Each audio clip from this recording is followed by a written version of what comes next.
Welcome to all of you. The second day of ISTTP 8. Our first speaker is Dr. Prem Sonwal.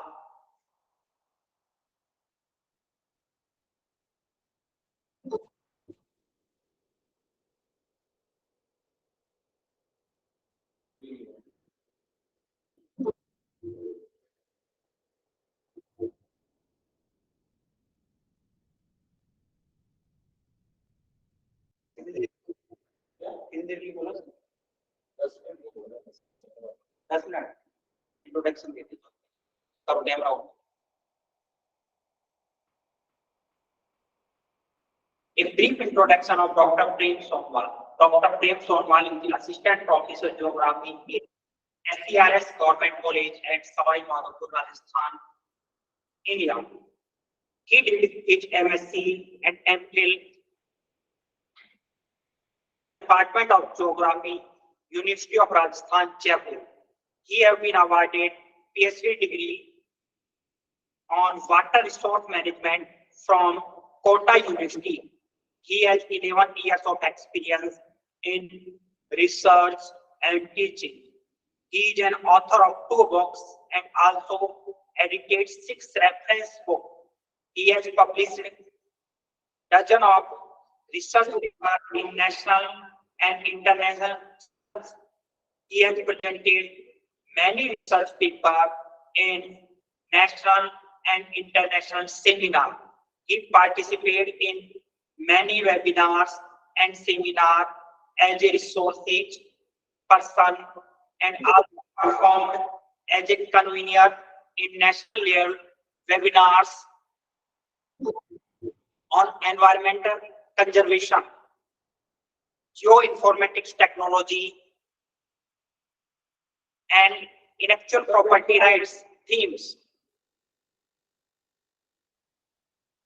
He is associated as a life member in various academic bodies, including Indian Institute of Banking and Finance, the Rajasthan Geographical Association, National Association of Geographics, Social Science and Humanities Association, and ISPA Research Association. He actively participates in FDPS, MOCS, STTP, workshop and administrative education training program. He is making people aware of the issues related to water resource management and environment conservation along with teaching. What a great biodata of Dr. Prem Sonwal. I am inviting you to give a lecture. Thanks a lot. Dr. Prem Sonwal, please unmute yourself. Sir, audible? I am audible? Yes, Thank you, sir, for nice introduction. सबसे पहले तो मैं Raj district government autonomous college Alwar को बहुत बहुत धन्यवाद देना चाहता हूँ. ISTTP 8 में मुझे आमंत्रित किया है और जो महाविद्यालय के प्राचार्य प्रिंसिपल सर है डॉक्टर हुकुम, organising secretary doctor Mamta Sharma ji और उनकी टीम का बहुत बहुत आभार व्यक्त करता हूँ. जो मेरे को टॉपिक अलॉट किया है वो वाटर कंजर्वेशन है, क्योंकि एनवायरमेंट का टॉपिक है और वाटर कंजर्वेशन की बात ना हो तो ये एक तरह से अधूरी बात होगी. जैसा कि हम सभी जानते हैं कि जल है एक अमूल्य प्राकृतिक संसाधन एवं जीवन का आधार है. ये सभी हम जानते हैं. ये न केवल मानव बल्कि जीव जंतु एवं पादप जगत के लिए, जो प्लांट जगत है उसके लिए भी आवश्यक है. जीवन आजीविका और पारिस्थितिकी के साथ साथ खाद्य सुरक्षा की बात करें, हम राष्ट्रीय सुरक्षा की बात करें या ऊर्जा सुरक्षा के लिए बात करें तो जल बहुत आवश्यक है. संपूर्ण जो पर्यावरण प्रक्रिया है बल्कि द्वारा संचालित होती है जल मानव अस्तित्व को बनाए रखने के लिए एक अमूल्य संसाधन भी है। विश्व में जहाँ पर जल की उपलब्धता है, जल संसाधन है, वहां पर मानव सभ्यताओं का विकास भी हुआ है। तो इस प्रकार से हम कह सकते हैं कि जल की उपलब्धता विकास में प्रेरक है, जबकि इसके अभाव में विनाश होने लगता है। कहा भी गया है जैसे कि जल ही जीवन है, जहाँ जल नहीं वहां जीवन नहीं है। जल के उपयोग के बारे में बात करें तो जल पेयजल, कृषि, उद्योग, परिवहन के लिए, इसके अलावा वानिकी, मनोरंजन और पर्यावरण के लिए भी आवश्यक है। तो मेन सोर्स है तो वर्षा के स्रोत ही है। इसी का कुछ भाग नदी नालों में, तालाबों में सतही जल, सरफेस वाटर के रूप में, और कुछ भाग रिसकर ग्राउंड वाटर के रूप में जाके जमा हो जाता है। यदि हम बात करें विभिन्न दशाओं में जल के स्थायित्व की, स्टेबिलिटी की, तो सीसी पार्क ने बताया है 1991 में कि प्लांट और जीव जंतुओं में 1 सप्ताह तक जल का ठहराव होता है, और वायुमंडल में 8 से 10 दिन तक। नदियों की बात करें तक, और मृदा की बात करें तो 2 सप्ताह से 1 वर्ष तक। इसके अलावा लेक्स की बात करें, रेसबियर्स की बात करें, आर्द्र भूमि की बात करें तो वर्षों तक यहाँ पे जल का ठहराव रहता है। रॉक्स की बात करें तो भूमि के जल में कुछ दिनों से लेकर हजारों वर्षों तक होता है, और हिम की बात करें, स्नो की बात करें तो हजारों वर्षों तक। और इसी प्रकार महासागरों में भी काफी समय तक, हजारों वर्ष तक लगभग जल रहता है। जल की महत्वता का एक प्रमाण ये भी कि ये जिधर से होकर गुजरा, इसने आबादी के साथ साथ सभ्यताओं को जन्म दिया, उन्हें सजाया, संवारा और विकसित किया। परंतु ये बड़ी विडंबना है कि धरती का लगभग 2/3 हिस्सा पानी होते हुए भी स्वच्छ जल 2.70% ही है। इसमें भी 3/4 तो जो पोलर पे स्नो है उसके रूप में जमा है, जिसका हमारे उपयोग में नहीं है। अतः कुल शुद्ध जल की बात 1% भाग ही, जो कि नदियों, झीलों, तालाबों या भूजल के रूप में हमारे लिए उपयोगी है। शेष 97.30% की बात करें तो वो समुद्री जल के रूप में अत्यधिक खारा, अनुपयोगी है। सही मायने में हम बात करें तो शुद्ध जल हमारी खुशहाली का व समृद्धि का प्रतीक है। प्रकृति के विभिन्न रूपों में वितरित है, फैला हुआ है और सदैव गतिशील रहता है। जहां एक और बढ़ती हुई जनसंख्या में स्वच्छ जल की मांग बढ़ी है, इसके अलावा अनियंत्रित शहरीकरण और दिशाहीन विकास व कृषि में पानी का बढ़ता उपयोग के कारण भी पानी की मांग लगातार बढ़ती जा रही है। तो दूसरी ओर जलवायु परिवर्तन, वैश्विक तापमान में बढ़ोतरी, मानसून की अनिश्चितता, भूजल का लगातार दोहन तथा वर्षा जल के बेकार बह जाने के कारणों से भी भारत समेत पूरी दुनिया में ही विभिन्न क्षेत्रों में जल संकट उभर आ रहा है। वर्तमान में स्वच्छ जल की उपलब्धता में कमी एवं जल स्रोतों के प्रदूषण की समस्या ने संपूर्ण विश्व में विकराल रूप धारण कर लिया है। इसके अलावा भारत जैसे देशों में मानसून की अनिश्चितता, भूजल का लगातार दोहन, कुशल प्रबंधन के अभाव में व्यर्थ होकर बह रहा है, और उपभोग की जो बदलती प्रवृत्तियां हैं उपभोक्ताओं की, उसमें भी जल का बहुत उपयोग हो रहा है। 2016 में एक रिपोर्ट आई थी, ग्लोबल रिस्क रिपोर्ट की बात करें तो उसमें जल संकट को सबसे बड़े वैश्विक खतरे के रूप में सूचीबद्ध किया है। जल संकट के विविध आयाम हैं, जिसमें भौतिक और पर्यावरणीय आदि प्रमुख हैं। लेकिन जैसा कि मैंने बताया, जनसंख्या का बढ़ता दबाव, बड़े पैमाने पर शहरीकरण और जल की अधिकांश मांग करने वाली फसलों की पैदावार से भी जल की मांग बढ़ी। संयुक्त राष्ट्र संघ की एक रिपोर्ट की बात करें तो तक दुनिया को पानी की आपूर्ति में 40% कमी का सामना करना होगा। दुनिया भर में इस्तेमाल होने वाले कुल ताजे पानी का, स्वच्छ जल का 70% हिस्सा पहले ही कृषि में चला जाता है, और सन 2050 तक सिंचाई मांग में 6% वृद्धि होने की संभावना है। यदि हमने समय रहते जल संकट से बचने के लिए उपयुक्त उपाय नहीं किया तो अगला विश्व युद्ध पानी के लिए होगा। जैसे कि हमारे विभिन्न स्टेटों के बीच में आपस में पानी की बात होती है, और कई विभिन्न देशों में भी पानी के लिए झगड़ा होता रहता है। विश्व बैंक की एक रिपोर्ट आई, उसमें पानी की मांग तो पहले से बढ़ी है, लेकिन जलवायु परिवर्तन के ने इस संकट को और भी बढ़ा दिया। इसलिए जब 22 मार्च को हम विश्व जल दिवस बनाते हैं, ताकि जल के प्रति, उसके संरक्षण के प्रति जागरूकता बढ़े और जो विभिन्न समस्याएं उससे सभी लोग परिचित हुए। 2020 में बात करें तो इसका जो विषय रखा गया था, जल और जलवायु परिवर्तन विषय रखा गया था। पृथ्वी पर उपलब्ध जल का जितना प्रयोग हो रहा है, उससे अधिक जल प्रदूषित भी हो रहा है, और वर्षा का जल, जैसे मैंने बताया, कुशल प्रबंधन के अभाव में व्यर्थ बहकर बर्बाद हो रहा है। और भूजल की अत्यधिक दोहन के कारण भी जल स्तर लगातार गिरता जा रहा है। इसलिए आज जल प्रबंधन की महत्व की बहुत आवश्यकता है। पानी की कमी के कारण आज दुनिया के सामने कई खतरे मंडरा रहे हैं, जिसका असर विश्व शांति, न्याय और सुरक्षा पर भी पड़ सकता है। पानी की किल्लत से सामाजिक आर्थिक वृद्धि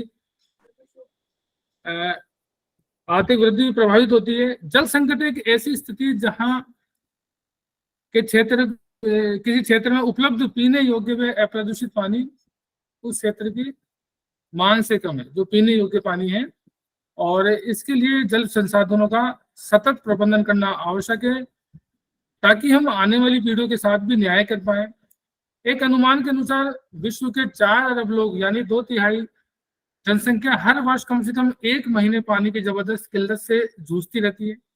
संयुक्त राष्ट्र संघ के सतत विकास लक्ष्य, जो 17 लक्ष्य है, उसमें लक्ष्य नंबर 6 में पानी की उपलब्धता और पानी तथा स्वच्छता का सतत प्रबंधन सुनिश्चित करने की आवश्यकता पर भी जोर दिया गया है। भारत में जल संकट का अगर मुख्य कारण की बात करें तो जल की बर्बादी और कुप्रबंधन है।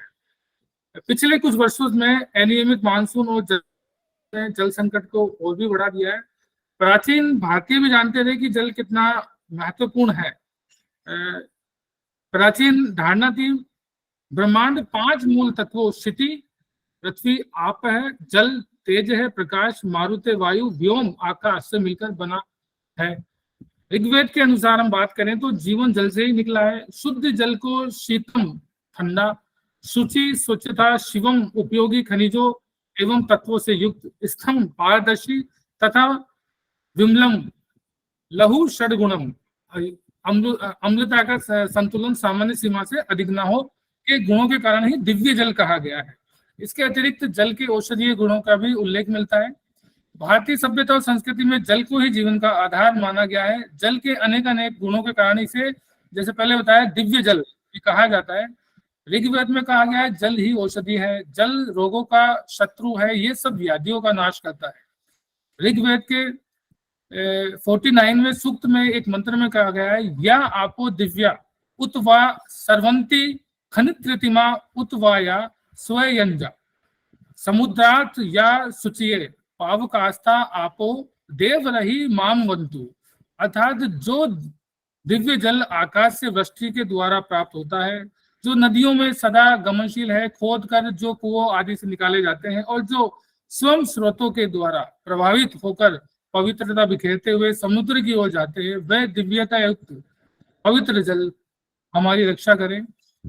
ग्रामीण क्षेत्रों में भी पर्याप्त मात्रा में अच्छी गुणवत्ता के पानी की आपूर्ति और साफ सफाई एवं स्वच्छता की बात करें तो ये प्रत्यक्ष रूप से लोगों के स्वास्थ्य और आर्थिक कल्याण से भी जुड़ा हुआ है। असुरक्षित एवं प्रदूषित जल के उपयोग से नगरीय क्षेत्रों के कच्ची बस्तियों एवं लोगों के स्वास्थ्य में गिरावट होती है। जल पृथ्वी का सबसे मूल्यवान और नवीकरणीय रिन्यूएबल प्राकृतिक संसाधन है। जल पौधों को, जानवरों, मनुष्य को जीवन बनाए रखने के लिए बहुत ही आवश्यक है। भारत की बात करें तो संसार की 18% से अधिक आबादी है, लेकिन विश्व का केवल 4% ही नवीकरणीय जल संसाधन है, और जबकि ये विश्व का 2.4% भूभाग में फैला हुआ है। भारत में स्वतंत्रता प्राप्ति के समय यदि प्रति व्यक्ति जल उपलब्धता की बात करें तो 5236 घनमीटर थी, 2010 में 1588 घनमीटर रह गई। यदि इसी प्रकार जनसंख्या वृद्धि होती रही तो वर्ष 2025 में सतही जल की उपलब्धता 1401 घनमीटर एवं 2050 तक 1191 घनमीटर तक पहुंचने की संभावना होगी। जल संसाधन मंत्रालय के अनुसार ये बात माने तो प्रति व्यक्ति 1700 घन मीटर से कम उपलब्धता जल के अभाव का संकेत माना जाता है। देश में वर्षा का वितरण असमान और अनिश्चित होने की वजह से भी अकाल व सूखा पड़ते रहते हैं। देश में वर्षा आमतौर पर 4 महीनों में होती है। वर्षा जल के उचित संग्रहण, संरक्षण व प्रबंधन के अभाव में ये अतिरिक्त पानी के रूप में बह जाता है। भारत एक कृषि प्रधान देश भी है, इस नाते यहाँ पानी की खपत भी सर्वाधिक खेती में होती है। एक रिपोर्ट आई थी 2019 में, वाटर एड की रिपोर्ट थी, beneath the surface the state of the world water 2019 के अनुसार दुनिया के भूमिगत जल का 24% अकेले भारत इस्तेमाल करता है। यानी कि भारत दुनिया में भूमिगत जल का सबसे बड़ा उपभोक्ता है। वर्ष 2000 से 2010 के बीच यदि बात करें तो भूमिगत जल के घटने की दर 23% तक बढ़ गई है। इसके अलावा भारत भूजल का तीसरा सबसे बड़ा निर्यातक है, जो वैश्विक का कुल विश्व का 12% है। अभी 2018 में नीति आयोग द्वारा एक कंपोजिट वाटर मैनेजमेंट इंडेक्स निकाला गया था। उसके अनुसार भारत अपने इतिहास में सबसे खराब जल संकट का सामना कर रहा है। वर्ष 2020 तक उस रिपोर्ट में बताया गया था कि 21 भारतीय शहरों में भूजल समाप्त होने की संभावना। रिपोर्ट में तो यह भी कहा गया कि 2030 तक भारत में जल की मांग उसकी पूर्ति से लगभग दोगुनी हो जाएगी और लगभग 40% जनसंख्या को स्वच्छ पेयजल नहीं मिलेगा। जल संकट के इस कारण 2050 तक भारत की जीडीपी में 6% तक की कमी हो सकती है और अभी देश के लगभग 60 करोड़ लोग गंभीर जल संकट से जूझ रहे हैं। इस रिपोर्ट के बाद नीति आयोग ने जल संसाधनों के तत्काल और बेहतर प्रबंधन की आवश्यकता पर भी जोर डाला है। इसके बाद में 2019 में नीति आयोग ने अपना दूसरा संयुक्त जल प्रबंधन इंडेक्स निकाला। उसमें भी भारत के विकास और पर्यावरण प्रणाली को बनाए रखने के लिए जल के वैज्ञानिक प्रबंधन पर जोर देने को कहा। विश्व wild life fund water risk filter 2020 की एक सर्वे आया था, उसमें भी यही बताया गया है कि 30 वर्षों में दुनिया के 100 शहरों में बेहद गंभीर जल संकट होगा और इस लिस्ट में 30 शहर भारत के हैं। अगर क्लाइमेट चेंज की दिशा में सही और पुख्ता कदम नहीं उठाए तो 2050 तक करोड़ों लोगों को पानी के लिए तरसना होगा। राजस्थान की बात करें तो राजस्थान के कई क्षेत्रों में पीने के लिए पानी नहीं है। यहाँ के जो जल की उपलब्धता की अगर दृष्टि से देखें तो हालात खराब है। ये देश का सबसे बड़ा राज्य जो कुल भौगोलिक क्षेत्र का 10.40% है, लेकिन यहाँ पे सतही जल जो जल संसाधन केवल 1.16% है और भूमिगत जल संसाधन 1.70% भाग ही उपलब्ध है। राज्य में भूजल की स्थिति अत्यधिक ही चिंतनीय है। अगर राजस्थान की भूजल रिपोर्ट 2017 की बात करें तो उसके अनुसार कुल 295 भूजल ब्लॉकों में 45 ब्लॉक ही भूजल की दृष्टि से सुरक्षित है। पानी के उपयोग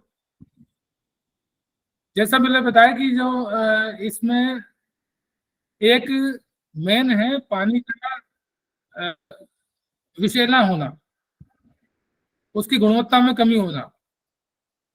वर्तमान में भूमिगत जल के साथ साथ सतही जल स्रोतों का भी एक कठोर रूप से निर्दयता रूप से दोहन किया जा रहा है। अधिकांश नदियां या तो लुप्त हो चुकी या फिर उद्योगों से निकले प्रदूषित जल से भी प्रदूषित हो चुके जोहड़ कुशल प्रबंधन के बिना ही शुष्क होते जा रहे हैं।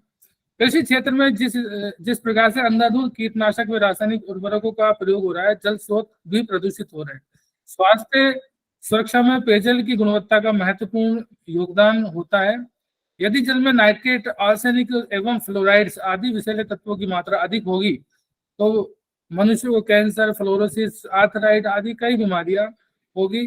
प्रदूषित जल के उपयोग से विषाणु, जीवाणु, प्रोटोजोआ और कृमि के द्वारा पीलिया, अतिसार, पेचिस, हैजा, डायरिया, फाइलेरिया आदि बीमारी भी होती है। भूमिगत जल में यदि क्षारीयता व लवणता की मात्रा ज्यादा होगी तो वह पेयजल एवं कृषि कार्यों के लिए अनुपयुक्त होगी। इसलिए देश में पानी जैसे जैसे प्रदूषित हो रहा है और जो बीमारियां वो भी बढ़ती जा रही है। जल संकट के कारण विभिन्न देशों में, राज्यों में, प्रदेशों में, क्षेत्रवासियों में या कॉलोनियों में देखो मध्य तनाव, संघर्ष और स्वहित की संकीर्ण भावनाएं बढ़ती जा रही है, जिससे मानवीय मूल्यों एवं संवेदनाओं में भी गिरावट होना स्वाभाविक है। इसके अलावा जनता में भी जल की कमी तथा उसके जीवन रक्षक या आर्थिक महत्व के विषय में जागरूकता की कमी के कारण भी जल का कुप्रबंधन, जल की बर्बादी, अकुशल उपयोग एवं प्रदूषित भी हो रहा है।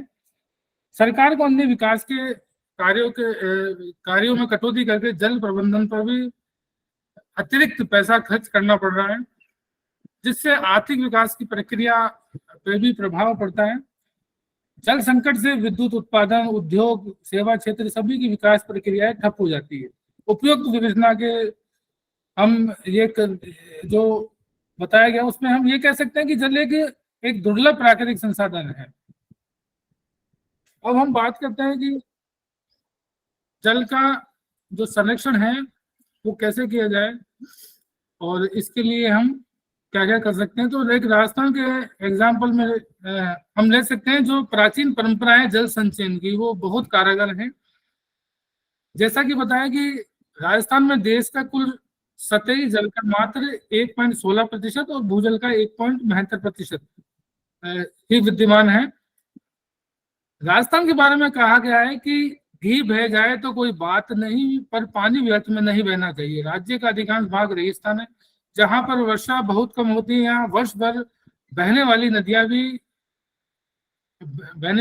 नहीं है। इस विकट स्थिति में यहाँ के निवासियों ने वर्षा की अमृत बूंदों को सहेज कर रखने की एक परंपरा बनाई है।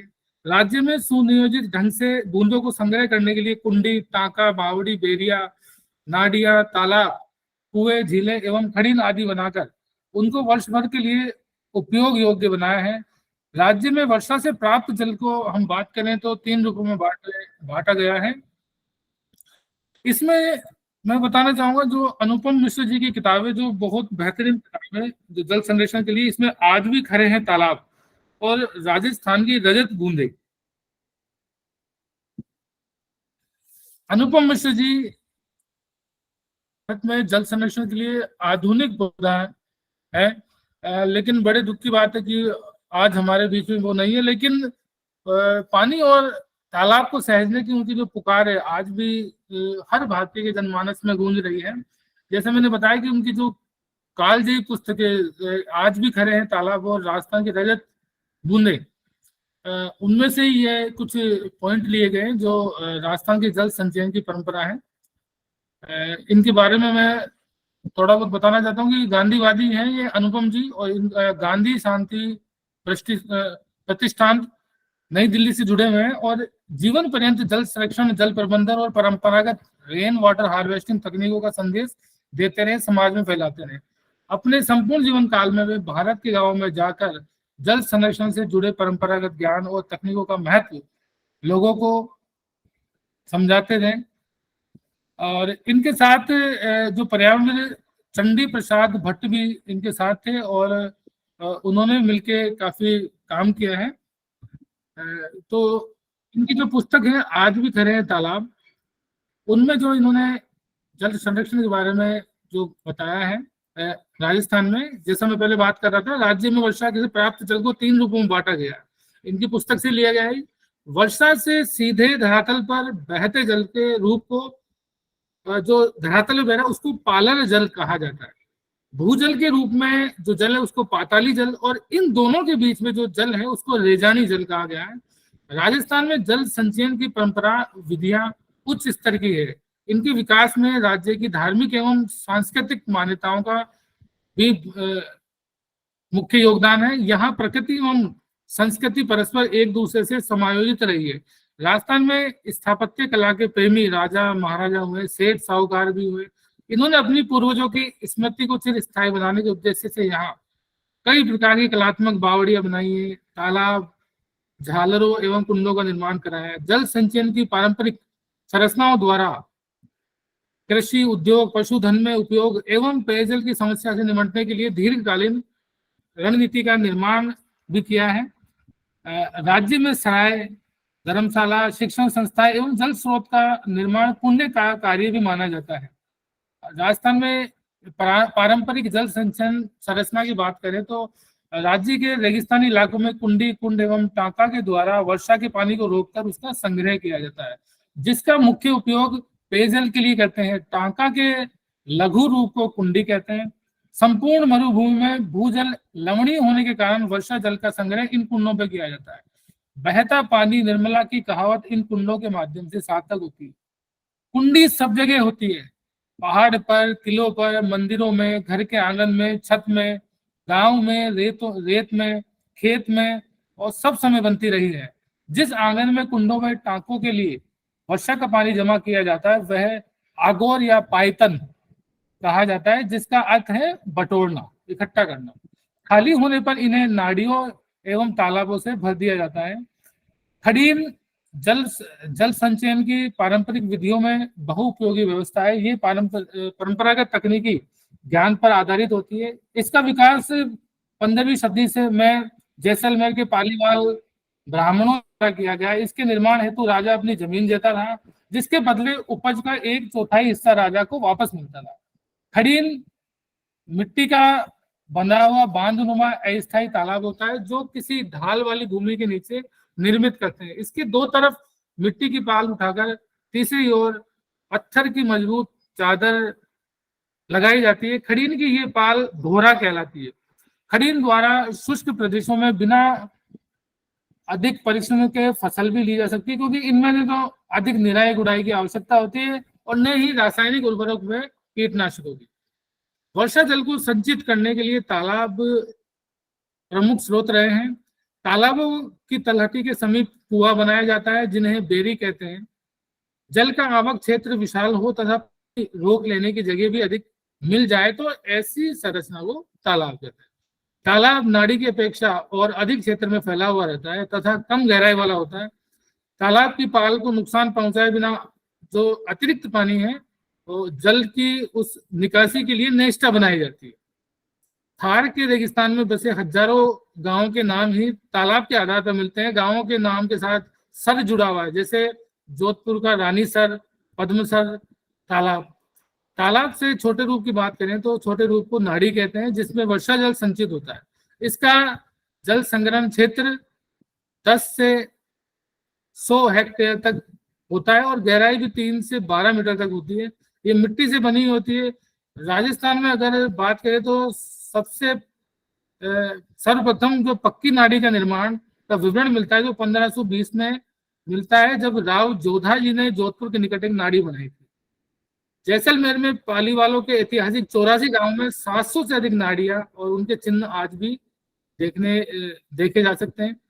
राजस्थान में जल का परंपरागत ढंग से सर्वाधिक संचय झीलों में होता है। यहाँ पर विश्व प्रसिद्ध झीलें स्थित है, जिनके निर्माण में राजा महाराजाओं, बंजारों एवं आम जनता का सम्मिलित योगदान रहा है। झीलों के महत्व का अनुमान इनकी विशालता से लगाया जा सकता है। उदयपुर में भी जो विश्व प्रसिद्ध झीलें हैं, जयसमंद, उदय सागर, फतेह सागर एवं पिछोला में काफी मात्रा में जल संचय होता है। राजस्थान में भी अपनी जो परंपरा रही है समृद्ध, कच्चे पक्के कुओं के विविध रूप यहाँ देखने को मिल जाते हैं। लेकिन पश्चिमी क्षेत्रों में कुओं का अर्थ है धरातल से पाताल में उतरना होता है। 300 फीट गहरे कुएं की गहराई 60 पुरुष होने के कारण लोग इसे 60 कुआं भी कहते हैं। झालरों का कोई जल स्रोत नहीं होता। ये अपने से ऊंचाई पर स्थित तालाब या झीलों के हिसाब से पानी प्राप्त करते हैं। इनका स्वयं का कोई आगार नहीं होता है। झालरों का पानी पीने के लिए उपयोग में नहीं आता, वरन इनका जल धार्मिक रीति रिवाजों को पूर्ण करने, सामूहिक स्नान एवं अन्य कार्य हेतु उपयोग में आता है। नाड़ी के समान जो जल संरक्षण वाला जो है एक टोबा या जोहड़ कहलाता है। अब यहाँ पे जोहड़ की बात हो रही है तो मैं जोहड़ में जो हमारे राजेंद्र सिंह जी हैं, जो जोहड़ वाले बाबा के नाम से भी पहचाने जाते हैं, अलवर में है, वाटरमैन ऑफ इंडिया के नाम से प्रसिद्ध है।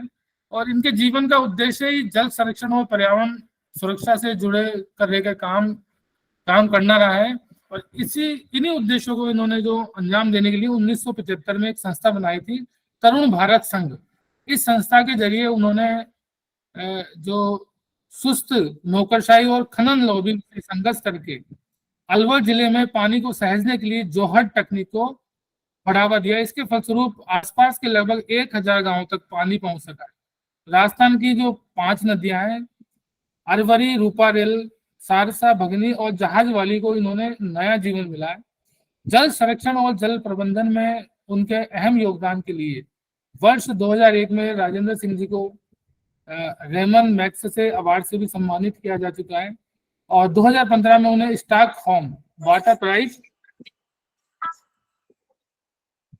भी दिया गया है।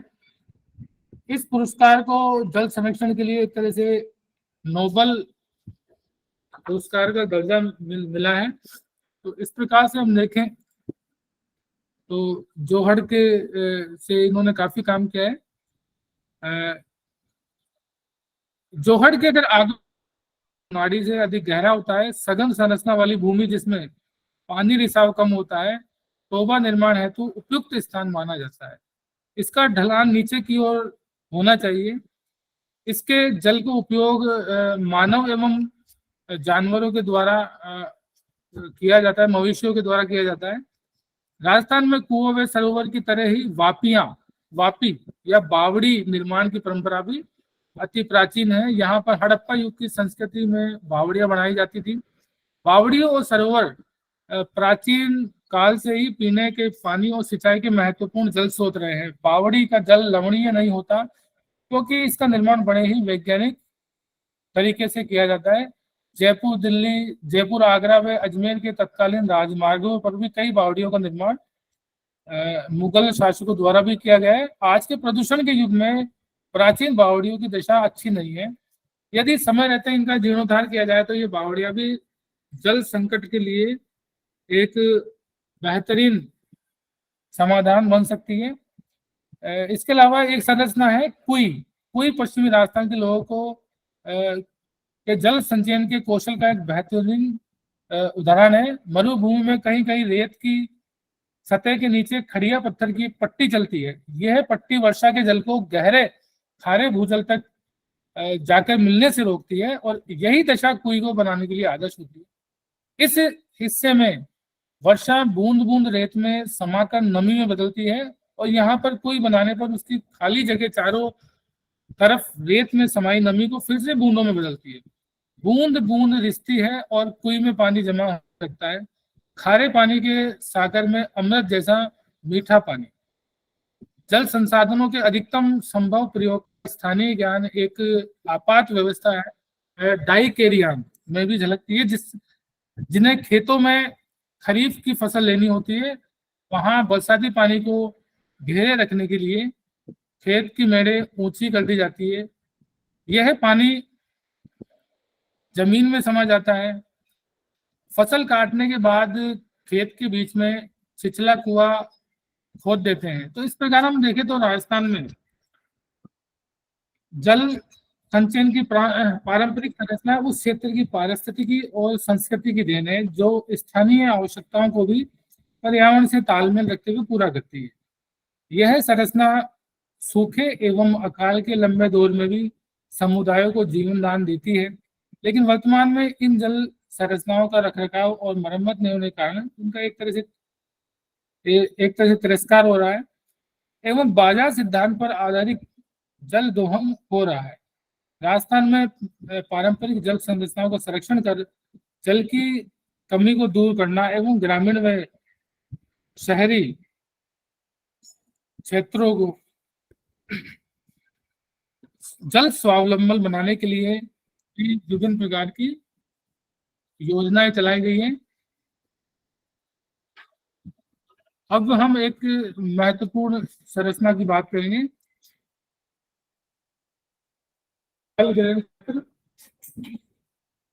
जल गिरहन क्षेत्र वह भौगोलिक इकाई है जिसमें गिरने वाला जल एक नदी या एक नदी से दूसरी जुड़ती हुई कई छोटी नदियों के माध्यम से एकत्रित होकर एक स्थान से होकर बहता है। इस स्थान को जल निकास बिंदु कहते हैं। इस प्रकार यह है जल भूमि का वह क्षेत्र है जिसका समस्त रन ऑफ वाटर जो एक ही बिंदु से होकर गुजरता है, इससे प्राप्त समस्त वर्षा जल का नियंत्रण हो पाता है। हम इसकी परिभाषा की बात करें तो डॉक्टर मेहनत के अनुसार एक वाटरशेड या जल ग्रहण क्षेत्र वह होता है जिसमें से संपूर्ण वर्षा का जल एक ही बिंदु से प्रवाहित होता है। जल ग्रहण के आकार की बात करें तो एक नियोजन इकाई के रूप में 500 से 1000 हेक्टेयर माना गया है।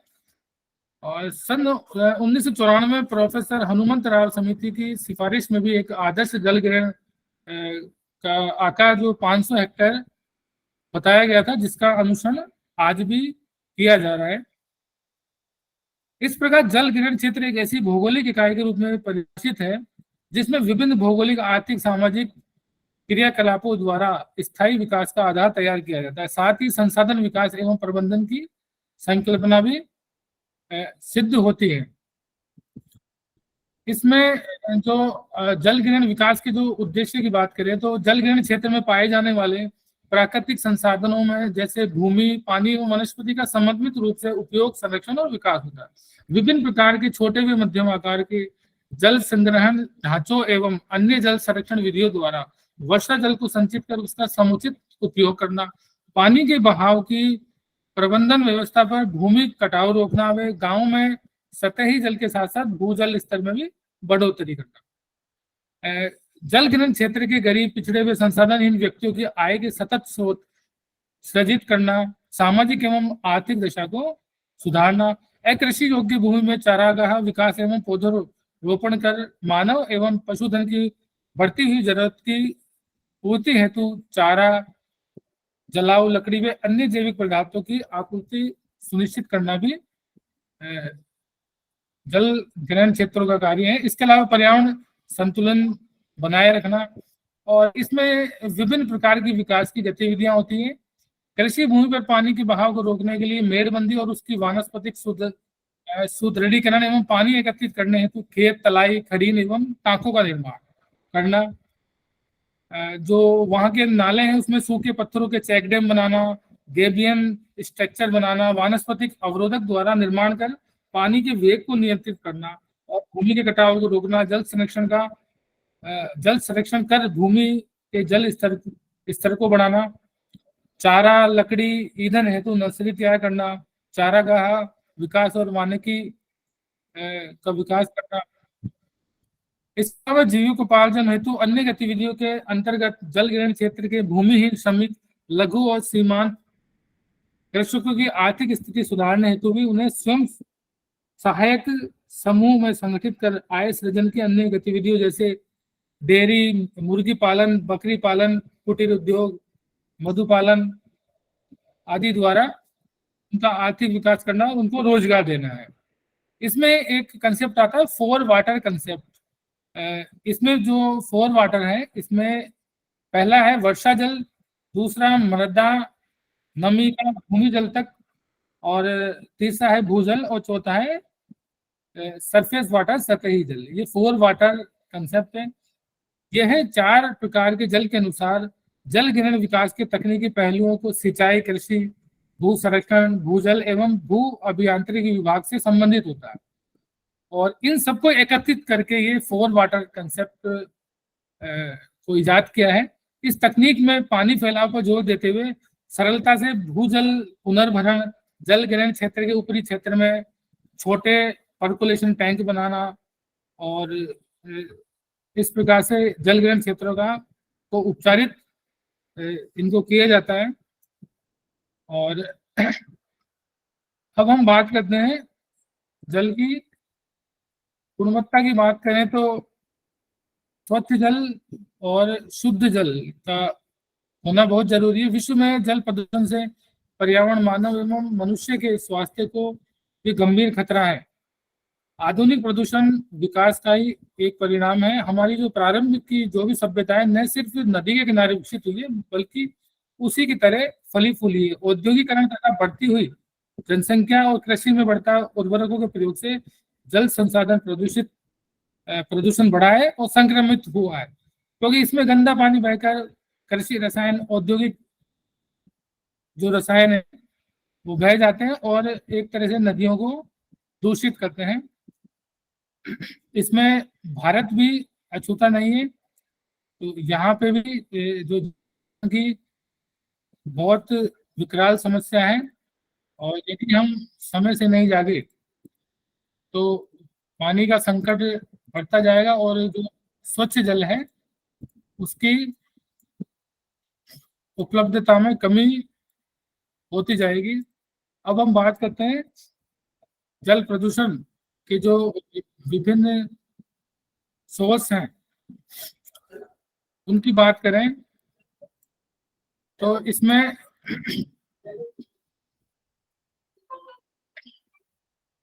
जल की गुणवत्ता में किसी भी प्रकार का ये है कि रासायनिक, भौतिक या जैविक परिवर्तन जिससे जल पीने वाले जीवों पर नुकसानदायक प्रभाव पड़ता है, जल प्रदूषण कहलाता है। यह जल संसाधनों जैसे झील, नदी, समुद्री, भूमि के जल दूषित होने की तरफ को संकेत देते हैं। जल प्रदूषण की हम प्रकारों की बात करें तो पहला है सरफेस वाटर का जो प्रदूषण, सेकंड है भूमिगत जल का। जब जल प्रदूषक किसी झील, सागर, तालाब या नदी में प्रवेश करते हैं तो उसे सरफेस वाटर पॉल्यूशन कहते हैं, और जब भूमिगत जल में होता है तो उसे ये भूमिगत जल प्रदूषण कहते हैं। सतही जल प्रदूषण की बात करें तो नदियां, झरने, सागर, समुद्र और भूमिगत जल स्रोत भी बिंदु और गैर बिंदु, पॉइंट सोर्स पोल्यूशन और नॉन पॉइंट सोर्स पोल्यूशन के कारण प्रदूषित होते हैं। जब प्रदूषक किसी निश्चित स्थान से और पाइपों के द्वारा पानी में गिरता है तो बिंदु स्रोत या पॉइंट सोर्स पोल्यूशन है, और इसको हम प्रभावी रूप से नियंत्रित कर सकते हैं, कंट्रोल कर सकते हैं।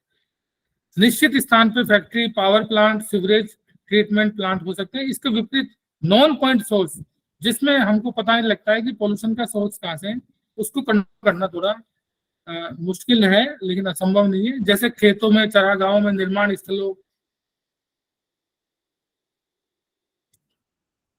जो खाली पड़ी भूमि है, गड्ढों में, सड़कों और गलियों में बहकर आने वाला कूड़ा सम्मिलित होता है, और ऐसे ऐसे प्रदूषण को की रोकथाम करना आसान नहीं होता।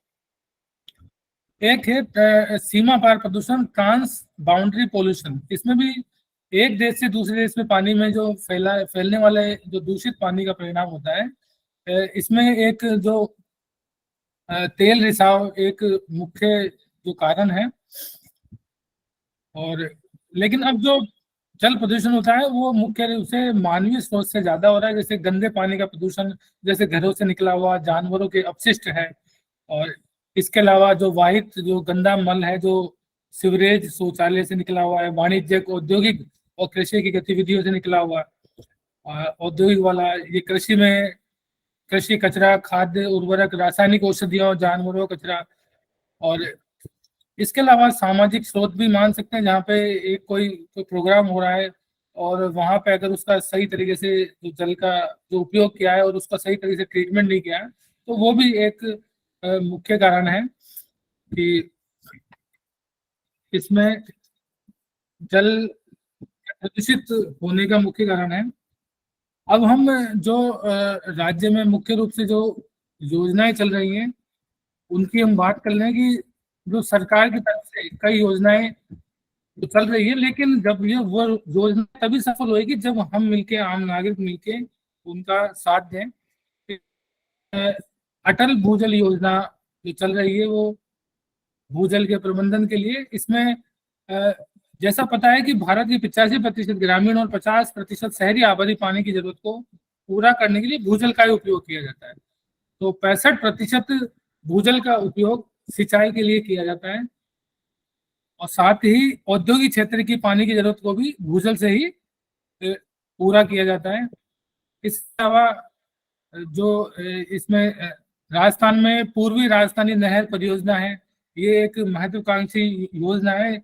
इसमें जो पूर्वी राजस्थान के जो 13 जिले हैं, झालावाड़, बारां, कोटा, बूंदी, सवाई माधोपुर, अजमेर, टोंक, जयपुर, दौसा, करौली, अलवर, भरतपुर और धौलपुर, इनमें जो जो नदियां हैं इनका, इसमें पार्वती, काली सिंध, मेज नदी के जो अधिशेष पानी को बनास, मोरेल, भान गंगा, गंभीर, पार्वती नदियों तक पहुंचाना है, ताकि जो उनके अधिशेष पानी का उपयोग किया जा सके। इसके अलावा जल शक्ति अभियान जो चलाए जाते हैं, जल जीवन मिशन है, और महात्मा गांधी राष्ट्रीय ग्रामीण रोजगार गारंटी अधिनियम, मनरेगा, इसमें भी जो पिछले 5 वर्षों में हम देखे जाए तो मनरेगा एक प्रमुख ताकत के रूप में उभरा है, जो समस्त ग्रामीण भारत में जल संरक्षण के प्रयासों को आगे बढ़ा रहा है। इस योजना के जरिए पहले मुख्यतः क्षेत्रों में जो संकट है उसको कम करने पर ध्यान दिया जाता था, लेकिन अब ये राष्ट्रीय संसाधन प्रबंधन NRM से जुड़े कार्यों के जरिए ग्रामीण आमदनी बढ़ाने के केंद्रित तब्दील हो गई है, और इसमें संसाधनों का लगभग 60% NRM पर खर्च किया जाता है, और NRM से जुड़े कार्यों के तहत फसलों के बुआई क्षेत्र और पैदावार दोनों में ही बेहतरी सुनिश्चित कर किसानों की आमदनी बढ़ाने पे भी फोकस किया जाता है। NRM के तहत किए गए प्रमुख कार्यों में चेक डैम, तालाब का निर्माण करना, पारंपरिक जल क्षेत्रों का नवीनीकरण, भूमि का विकास करना, तटबंधों का निर्माण, वृक्षारोपण इत्यादि कार्य करना रहा है। और अब इसमें एक जो प्रमुख है, जो सिंचाई योजना में प्रधानमंत्री कृषि सिंचाई योजना, इसमें हम बात करते हैं सबसे पहले कि आजकल जो नया ट्रेंड आया है वो क्या है कि हम जल का जो संरक्षण करें, और संरक्षण के साथ साथ हम हमारी उपज भी बढ़ाएं। इसमें जो सबसे मुख्य है स्मार्ट कृषि, स्मार्ट एग्रीकल्चर। अगर हम स्मार्ट एग्रीकल्चर की बात करें तो आज हमने देखा है कि जो देश में इस समय हम देखें तो लगभग 450 से ज्यादा एग्रीटेक जो नई कंपनियां कार्यरत हैं, सूचना प्रौद्योगिकी के आधुनिकतम अनुसंधानों को आम किसानों के लिए बहुत आसान बना दिया है। उसमें vertical farming, automation and robotics, livestock technology, आधुनिक greenhouse practice, precision agriculture और आर्टिफिशियल इंटेलिजेंस, ब्लॉकचेन अहम माना गया है।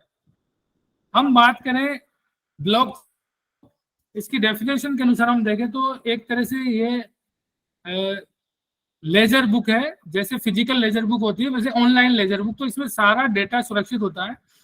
इसकी डेफिनेशन की बात करें तो a blockchain is a decentralised, distributed and public digital ledger that is used to record transaction across computer so that the record can not be altered, उसको चेंज नहीं कर सकते, without the alteration of the all subsequent block and the consensus of the network. इसी में एक आता है IoT, internet of things, the internet object with the sensors, processing ability, software and other technologies that connect and exchange data with other device and system over the internet or other communication network। आजकल ये बहुत चल रहा है smart agriculture का। इसमें जो भूमि की प्रकृति, मिट्टी की उर्वरता और बोई जाने वाली फसलों के प्रकार के बारे में सूचित निर्णय से किसानों को अधिकतम फसल प्राप्त करने में की इसमें जानकारी मिलती है। और इसमें ड्रोन के द्वारा एग्रीकल्चर जो की जाती है, और उसमें AI का इस्तेमाल होता है, आर्टिफिशियल इंटेलिजेंस के द्वारा संचालित ड्रोन किसानों को अपनी फसल की पैदावार सुधारने में भी और पूंजीगत लागत को करने में मदद कर सकता है। भारत सरकार ने भी कई इसके लिए छूट दे रखी है, कई जो स्टार्टअप है इसमें हम स्मार्ट कृषि की बात करें कि डेफिनेशन के रूप में, तो स्मार्ट कृषि फार्मिंग एक कृषि प्रबंधन अवधारणा है जो कृषि उद्योग को उन्नत तकनीक का लाभ उठाने के लिए बुनियादी ढांचा प्रदान करने पर केंद्रित है। इसमें बड़े बड़े डेटा, क्लाउड और इंटरनेट ऑफ थिंग जैसी आधुनिक तकनीकों का उपयोग कृषि उत्पाद की ट्रैकिंग के लिए, निगरानी के लिए, स्वचालन और संचालन का विश्लेषण करने के लिए इत्यादि के लिए इसमें किया जाता है। इसमें सेंसर का उपयोग होता है और ड्रोन का उपयोग होता है। कहाँ पे जल की आवश्यकता ज्यादा है, खेत के किस पोर्शन में ज्यादा चाहिए जल, कहाँ पे कम चाहिए, तो इससे एक इसका बेहतरीन और कुशल जो प्रबंधन हम कर सकते हैं। एक है कि जल को आर्थिक वस्तु माना जाए, क्योंकि जब तक जल को आर्थिक वस्तु हम नहीं मानेंगे तो हमको एहसास नहीं होगा। जिस प्रकार से हमको खर्चे का एहसास होता है और हम उसको बचाने के लिए हमेशा कुछ न कुछ प्रयासरत रहते हैं, तो जल को आर्थिक वस्तु माना जाए। दर्द होना चाहिए। राजस्थान जो और इसमें जो जल का घरेलू सिंचाई, औद्योगिक, पर्यटन आदि उपयोग के आधार पर जल का मूल्य भी निर्धारित किया जाए। फ्लैट रेट सिस्टम के बजाय वास्तविक लागत दर को लागू किया जाए, तो हम जल की दरें से निर्धारित हो कि गरीब व्यक्ति पर भी पहुंच हो और समस्त जो उपयोग करता है उनको भी जल बचत की प्रेरणा मिल सके। इसके अलावा भूजल का विवेकपूर्ण उपयोग। स्थानीय स्तर पर जिन गतिविधियों को विनियमित करने की आवश्यकता है उनमें ड्रिलिंग की गहराई, कुओं के बीच की दूरी, फसल लगाने का पैटर्न जिसमें जल भ्रतों, एक्वाफिर की स्थिरता, भागीदारी पूर्ण भूजलधन प्रबंधन सुनिश्चित किया जाए। और जो किसानों को दी जाने वाली जो सब्सिडी में भी जो कटौती करना चाहिए, जो ट्यूबवेल के लिए दिए, और सबको पानी की मीटर लगाना भी अनिवार्य किया जाना चाहिए। इसके अलावा हम बात करें तो कृषि क्षेत्र में हम दक्षता से जल के उपयोग के द्वारा 35 से 40% तक पानी की हम बचत कर सकते हैं। कृषि में मांग प्रबंधन का प्रयोग करने का सुझाव हम दे सकते हैं। जल भ्रत के प्रकार, एक्वाफिर के टाइप्स, भूजल निकासी, मानसून में वर्षा और जल किसी विशिष्ट क्षेत्र के लिए शुष्क मौसम की फसल की योजना भी बनाई जानी चाहिए। सूक्ष्म सिंचाई प्रणाली द्वारा जल उपयोग की दक्षता भी हम बढ़ा सकते हैं, जिसमें जो महत्वपूर्ण है छिड़काव, स्प्रिंकल और ड्रिप इरिगेशन सिस्टम। इसके द्वारा इसके अलावा वाष्पीकरण को न्यून करना, कम करना, फार्म पोन्ड जल प्रबंधन जैसी आधुनिक जो पद्धतियों को इनको भी प्रोत्साहन देना। एक सरकार का भी मिशन है प्रति बूंद अधिक, उसमें भी इनको जो फव्वारा और टपक सिंचाई को बढ़ावा दे दिए। इसके अलावा इनके साथ एक जुड़ी हुई टेक्निक है फर्टिगेशन।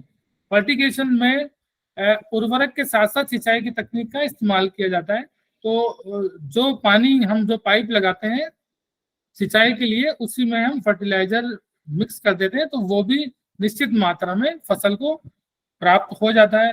लेजर विधि के द्वारा, जैसा अभी बताया, स्मार्ट टेक्निक के द्वारा खेतों का समतलीकरण करना, और इसके अलावा जो भी कृत्रिम जो भूजल के पुनः उनका निर्माण करना, और जैसा पहले बताया था जो परंपरागत संरचना है उनका करना उनका। और इसके अलावा जैसे कि हम जानते हैं 3R, पानी की बर्बादी को रोकना, reduce wastage of water, second है रिचार्ज ग्राउंड वाटर, और थर्ड है रिसाइकिल वेस्ट वाटर। और वृक्षारोपण में वृद्धि, जितना हम प्लांट लगाएंगे क्योंकि उतना ही हम वर्षा के जो जल का वहीं पे उसका संचयन कर सकते हैं, उसको वैध रूप से वो बह के अन्य क्षेत्र में जा नहीं सकता। वृक्षारोपण से वर्षा के जल का संग्रहण और प्राकृतिक जल स्रोतों को रिचार्ज किया जाता है। और जल का पुनः वितरण करना, जैसे जो जल के अधिशेष क्षेत्र हैं जहाँ पे एक्स्ट्रा पानी है, उसको नदी जोड़ो जो योजना है, छोटी छोटी योजनाओं के द्वारा अन्य स्थानों पे पहुंचाना। और इसमें एक जो कंसेप्ट आता है वाटर फुटप्रिंट और वाटर ऑडिटिंग। ऑडिटिंग और जल बजट, जैसे कि अभी हाल ही में जो केरल में जहां पे गर्मियों में पानी की समस्या को निमटने के लिए जल बजट अपनाया गया है, तो ये सभी राज्यों को अपनाना चाहिए। केरल में वैसे देखा जाए तो नदियों की बैक वाटरों की अधिकता है, अच्छी मात्रा में वर्षा के साथ साथ हरा भरा पर्यावरण वहां पर रहता है, लेकिन फिर भी जो गर्मियों के दिनों में कई क्षेत्रों में जल की कमी हो जाती है, तो इन्होंने जल बजट को अपनाया है। जैसे कि आम बजट बनता है कि भाई जल का कितनी मात्रा में आवश्यकता होगी और हम उसको कितना उपलब्ध है और कहाँ कहाँ पे किस क्षेत्रों में हम उसको पहुंचाएंगे। तरल की बात करें तो राज्य के लिए अहम तरल संसाधन की मांग और आपूर्ति का आकलन करने और उसे उपयुक्त रूप में बांटने में मदद करेगा ये, क्योंकि समस्या उपलब्धता की नहीं बल्कि प्रबंधन की है। स्वयंसेवक संसाधन व्यक्तित्व तकनीकी समिति के सदस्यों ने हर पंचायत में सभी जल स्रोतों जैसे मौसमी वर्षा, वेटलैंड, नहरें और अन्य जल संरचनाओं को ध्यान में रख के ये जल बजट बनाया जाएगा। जैसा मैंने पहले कहा था वाटर ऑडिटिंग, तो वाटर ऑडिटिंग भी होनी चाहिए कि कितनी जो हमने मात्रा में जो जल बजट के अनुसार अलॉट किया है उसमें ऑडिट के अनुसार कितना उसका उपयोग हुआ है, कितना वेस्ट किया है, कितना किया है। जैसे कि जल लेखा परीक्षा प्रदर्शित करती है कि विभिन्न क्षेत्रों में जल की उपलब्धता, नुकसान, रिसाव, कमी या उपयोग कितना हुआ है। जल ऑडिटिंग के द्वारा जल संरक्षण की एक प्रभाव रूप से, एक व्यवस्थित रूप से उसका कंजर्वेशन कर सकते हैं। एक मैंने पहले बताया था आपको कंसेप्ट वाटर फुटप्रिंट, जो ताजे पानी की कुल मात्रा के रूप में संदर्भित किया जाता है, जिसका उपयोग व्यक्तिगत या समुदाय द्वारा उपभोग की गई वस्तुओं और सेवाओं या व्यवसायों द्वारा उत्पादित करने के लिए किया जाता है। भले ही हम सीधे तौर पर बहुत कम पानी का इस्तेमाल करते हो, लेकिन उसका कई गुना ज्यादा आभासी जल का इस्तेमाल होता है। पानी का इस्तेमाल सिर्फ प्रत्यक्ष रूप में खाने, पकाने, धोने, नहाने में नहीं होता। इसका इस्तेमाल गेहूं, चावल, दाल या अन्य जो फसल है उसमें भी उपयोग होता है। तो लेकिन ये पानी दिखाई नहीं, ये पानी दिखाई नहीं देता। हमारे दैनिक जीवन में जो भी हम उपभोग करते हैं, जो भी हम खाते हैं, बेचते हैं, खरीदते हैं, पहनते हैं, उन्हें बनाने के लिए पानी की आवश्यकता होती है। वर्ष 2002 में अर्जेन वाई होकेस्ट्रा ने यूनेस्को के लिए काम करते हुए वाटर फुटप्रिंट की धारणा पेश की। वाटर फुटप्रिंट ताजे पानी की कुल मात्रा के रूप में संदर्भित किया जाता है, जिसका उपयोग व्यक्ति समुदाय के द्वारा उपभोग की गई वस्तुओं और सेवाओं का या व्यवसाय द्वारा उत्पादन करने के लिए किया जाता है। यदि हम बात करें कि जैसे कि चीन की बात करें तो चीन में प्रति व्यक्ति प्रतिदिन औसतन 2934 लीटर पानी की आवश्यकता होती है, और यूएस में जो प्रति व्यक्ति प्रतिदिन औसतन जो पानी है वो 7786 लीटर पानी है। वाटर फुटप्रिंट की बात करें तो अगर 1 कप हमने कॉफी का उपयोग किया है तो उसमें लगभग 140 लीटर पानी का इस्तेमाल किया गया। कैसे? कॉफी का उत्पादन पहले एग्रीकल्चर में होगा तो एग्रीकल्चर में कितने पानी का यूज किया गया, उसके बाद में वो रॉ मटेरियल से सेमी फिनिश गुड में चेंज हुई, सेमी फिनिश से फिनिश गुड होकर हमारे पास कॉफी के रूप में आई। तो वो 1 कप कॉफी नहीं है, उसके पीछे 140 लीटर पानी का उपयोग हुआ है। इसी प्रकार अगर 1 किलो टमाटर के उत्पादन में 184 लीटर पानी का, 1 लीटर अगर दूध की बात करें तो उसके लिए 1000 लीटर पानी का उपयोग हुआ। दूध में हमने जो गाय में जो दुधारू जो पशु है उनको हमने पानी पिलाया, जो उनका चारा खिलाया, तो चारे को पैदा करने में कितने पानी का उपयोग किया गया। तो ये एक तरह से वर्चुअल वाटर है, वर्चुअल पानी है। और हम उपयोग और स्रोतों के आधार पर वाटर फुटप्रिंट को 3 भागों में बांट सकते हैं। जैसे ग्रीन वाटर, ये ताजे पानी की उस मात्रा को संदर्भित करता है जो वैश्विक हरे पानी के संसाधनों जैसे नम भूमि, आर्द्र भूमि, मिट्टी, खेतों इत्यादि से वाष्पित हो जाती है, जिसमें व्यक्तियों या समुदाय द्वारा उपभोग की जाने वाली वस्तुओं और सेवाओं का उत्पादन होता है। यह कृषि, बागवानी और वानिकी उत्पादनों के लिए भी विशेष प्रासंगिक है। दूसरे, हम पानी की बात करें, ब्लू वाटर, ये ताजे पानी की उस मात्रा को संदर्भित करता है जो वैश्विक साधनों जैसे झीलों, नदियों, तालाबों, जलाशयों और व्यक्तिगत या समुदाय द्वारा उपभोग की गई वस्तुओं, सेवाओं के उत्पादन में कुओं से वाष्पित होता है। तीसरा है ग्रे वाटर, ये ताजे पानी की वो मात्रा है जो व्यक्ति या समुदाय द्वारा उपभोग की गई वस्तुओं, सेवाओं के उत्पादन में प्रदूषित थी, तो प्रदूषित थी। बेंथम beneath the surface the state of the world water 2000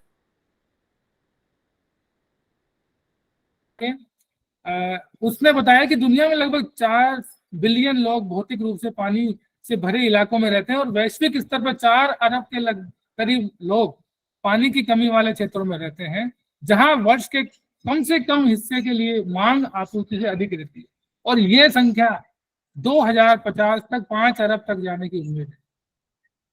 तो वाटर एड की रिपोर्ट में इस प्रकार चेतावनी दी गई है कि हम ये बात करें, और इसमें एक रिपोर्ट भी आई थी पहले कि 2030 तक दुनिया के 21 शहरों में डे जीरो जैसे हालत बन जाएंगे। डे जीरो का मतलब है कि जब किसी शहर के नल में, टैप में एक बूंद भी पानी नहीं मिलेगी। हम जो सुझाव में जो आगे बढ़े तो बात करें तो जल प्रबंधन में महिलाओं का विशेष योगदान होता है। विशेष रूप से ग्रामीण क्षेत्रों में भूमि में जल प्रबंधन में महिलाओं की बहुत भूमिका होती है। ग्रामीण क्षेत्रों में प्रतिदिन पेयजल का संग्रहण भी महिलाओं की जिम्मेवारी होती है।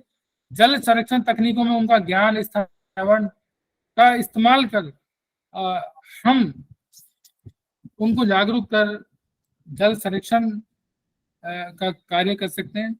इसके अलावा जो स्थानीय निकाय द्वारा जल संरक्षण संपूर्ण सामूहिक जो चेतना जगाने के लिए संगठनों का मतलब अभियान चलाना चाहिए, और जल संबंधित आंकड़ों का कुशल प्रबंधन, ये कुशल प्रबंधन भी बहुत जरूरी है कि किसानों को और जो भी योजनाएं बनाते हैं उनको सही मात्रा में सही डेटा उपलब्ध हो, और जल संरक्षण के लिए जन जागरूकता बढ़ाना ये लगातार प्रयास किया जा रहा है, और हमको भी इसमें आगे बढ़ चढ़ के भाग लेना चाहिए। इसके अलावा जो नवीन जल संसाधन सूचना प्रणाली जैसे GIS और रिमोट सेंसिंग के टेक्निक से भी किया जा रहा है। भारत सरकार ने एक नया वर्जन लॉन्च किया है www.indiavaris.gov.in, इस ये आम जनता के लिए, तो इसमें भी पोर्टल पे जाके वर्षा का जल स्तर पे, नदियों के प्रवाह, जल स्थलों, भूजल स्तर,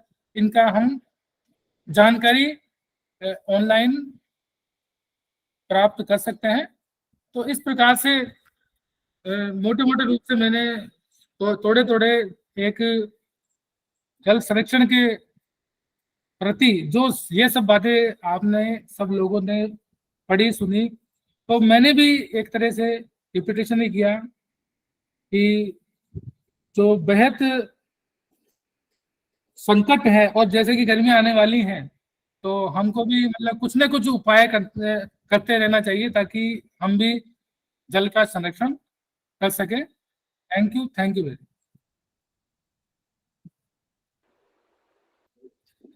Thanks a lot, Dr. Prem Soma. Very good information provided by you about environment conservation. Thanks a lot, sir. Thanks a lot.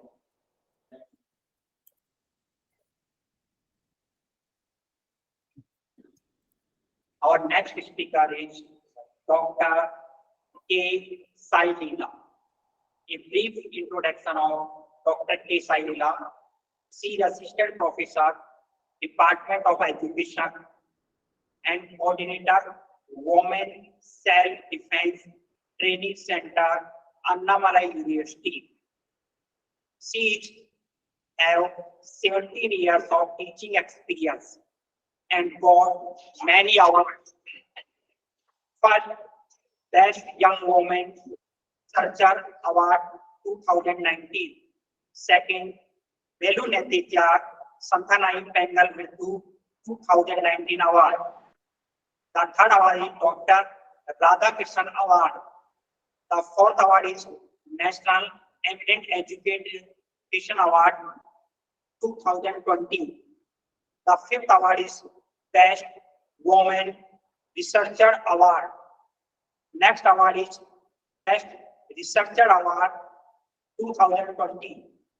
Next award is Leadership Excellence Award 2021. Next award is World Teacher Award 2021. Next award is Best Researcher Award 2021, awarded by Annamalai University. Next award is Best Teacher Award 2022, Lions Club International. Next award is Bharat Award 2022, Rotary Club. She is the member in NAAC Secretary Committee, Annamalai University 2021.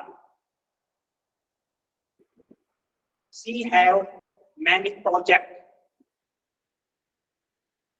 A very good CV for Dr. Sai Leela. Welcome, Dr. Sai Leela. Please start your presentation. Thanks a lot. Dr. Sai Leela, are you hearing? Please unmute yourself.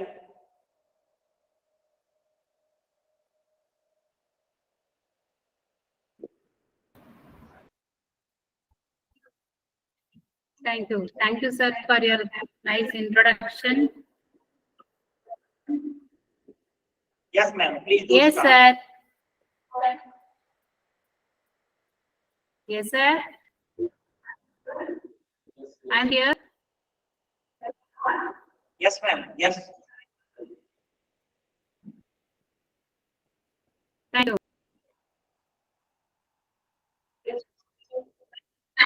Yes, I like to thank Rajeshri Government Autonomous College, Alwar, Rajasthan, India, and Professor Mamta ma'am for giving me this opportunity to take in this international short-term training program.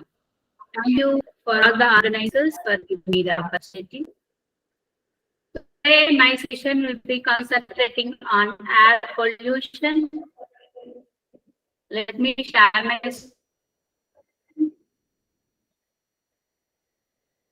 screen.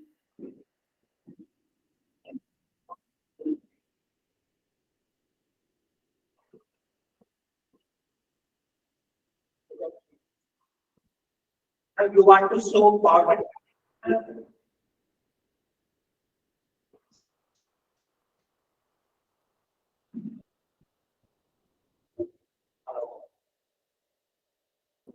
हाँ नमस्ते sir.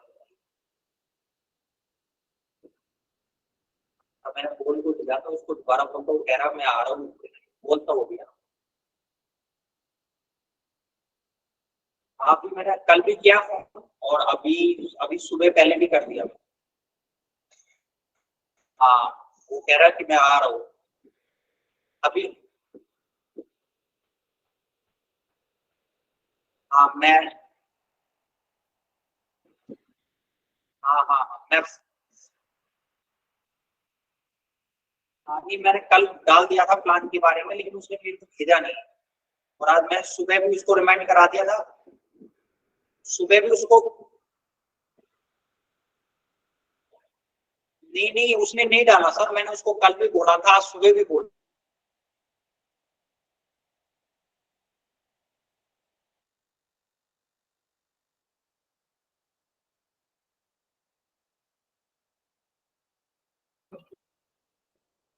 One minute, please.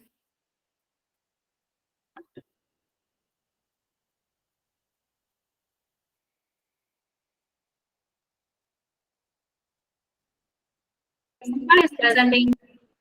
Someone is presenting. Ma'am, there is a ma'am listen me.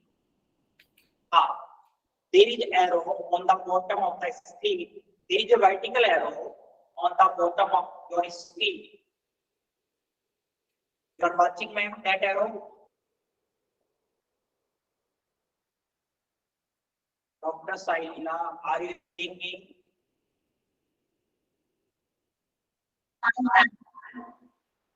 Can't ask.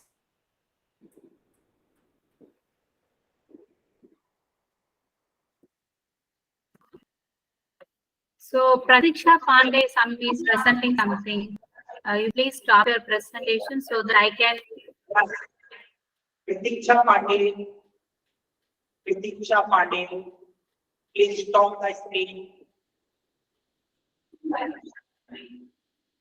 1 minute, sir. 1 minute. 1 minute, please. 1 minute, sir, please. 1 minute, please.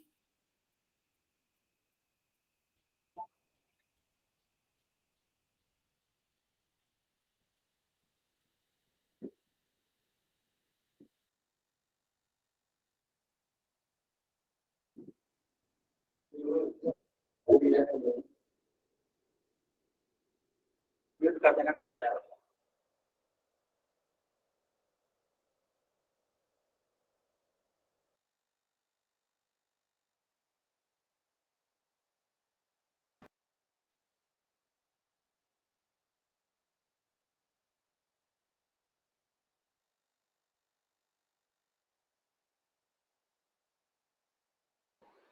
Dr. K. Sai Leela.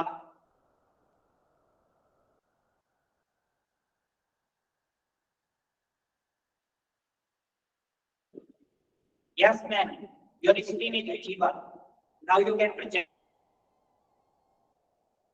Your screen is visible. Project.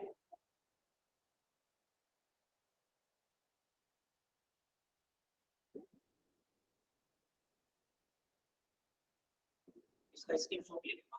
बंद कर दो camera.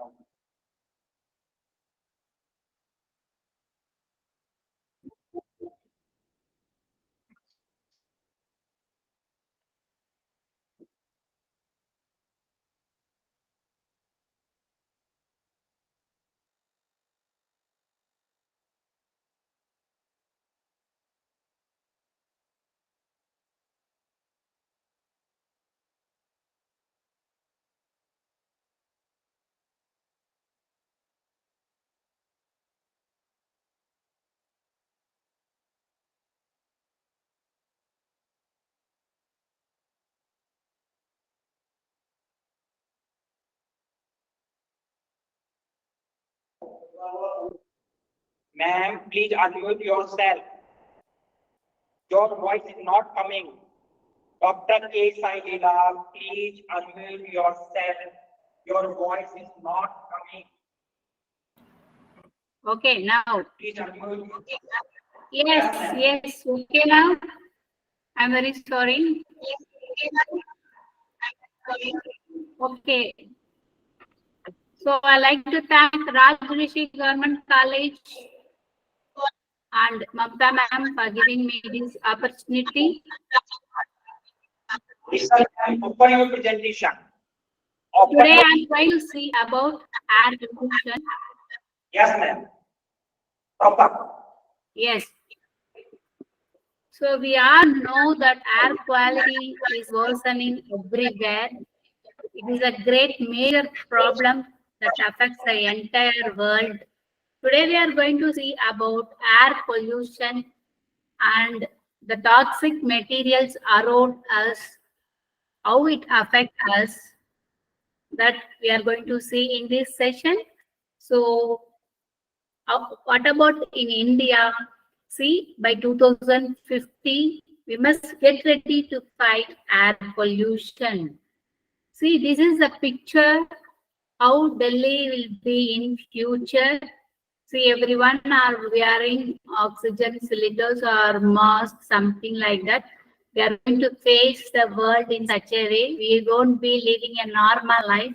It is a very us, and we have to look into this matter about mitigating air pollution for our survival. So this is a situation in future.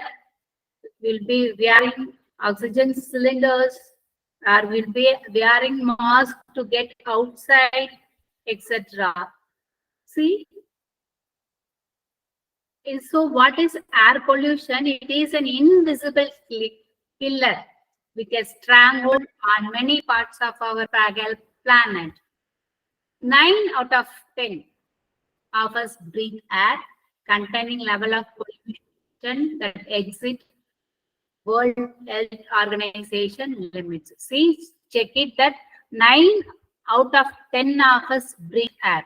9 out of 10 breathe. So every year, around 7 million people die from diseases and infections related to air pollution.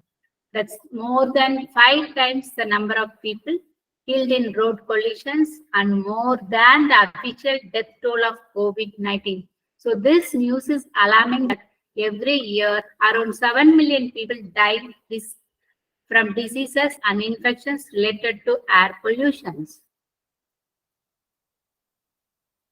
So billions of people still breathe unhealthy air. According to a news by the time April 2020, a record number of over 6,000 cities in 117 countries are now monitoring air quality. So who are affected is people in low and middle income countries. They suffer the highest exposures. So this is the news according to the year 2000. So the next top 10 list of the world's least polluted countries are listed here. You can check this countries: New Caledonia, Virgin Islands, Puerto Rico, Cape Verde, Bonaire, Finland, Grenada, Bahamas, Australia, Estonia. So they have given the limit 3.8 microgram per cubic meter in New Caledonia, and you can check it all the other countries' pollution. So these are the least polluted countries.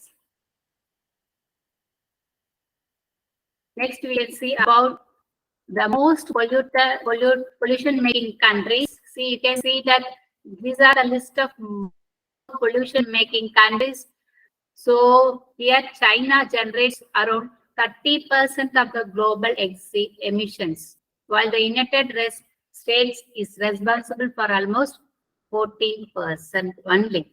So in the ranking below, you can see that 10 countries that produce most emissions, and it is measured in millions of tons of CO2 in the year 2019. You can see here China, next comes US, third comes India, Russia, Japan, Germany, Iran, South Korea, Saudi Arabia, and Indonesia.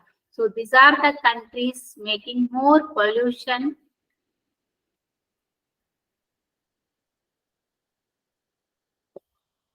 So what are the most dangerous pollutants in our air?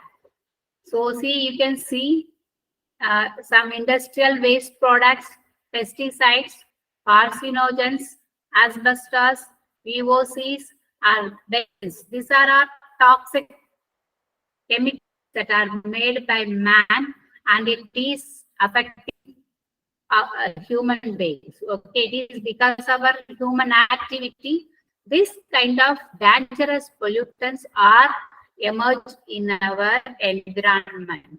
So industrial waste products, pesticides, asbestos, etc. So let us see what are the carcinogens that are affecting. So a few well-known carcinogens are asbestos, nickel, cadmium, radon, vinyl chloride, benzene, and benzene. So these are the most affecting carcinogens that are available around us. You can now in future slides you can see how are they affecting and how they are with you. So these are the other carcinogens, formaldehyde, mercury, lead, etc. So what is asbestos and affects us. So let us see what is asbestos and how we are using asbestos. So it may be found in various building materials used in our house, such as paint, insulation, and floor tiles. So asbestos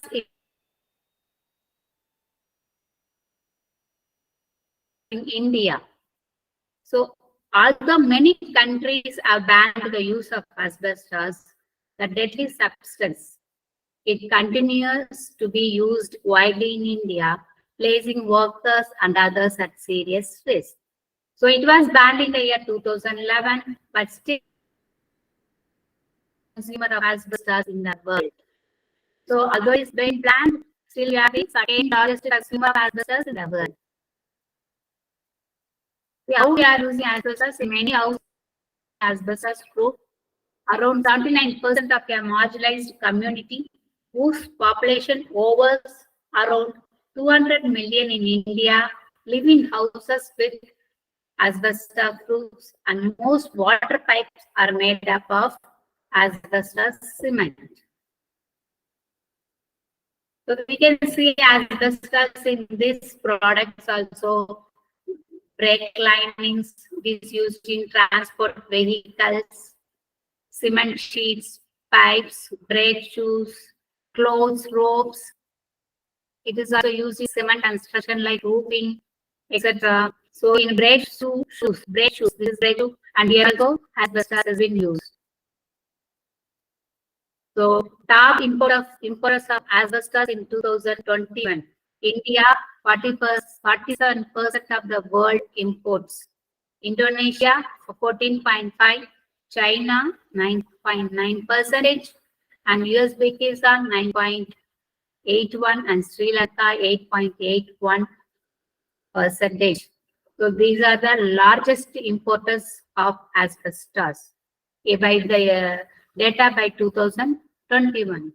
So next carcinogen, what we are going to see is about nickel. So how nickel is used by us, let us see.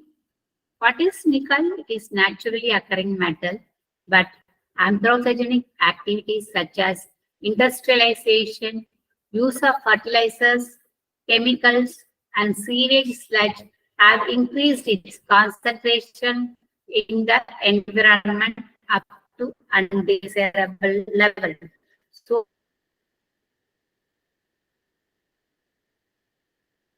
nickel is in the environment in the undesirable level because of anthropogenic activities. So in sewage sludge, there are nickel is. It is what is sewage sludge? It is the final solid component produced during wastewater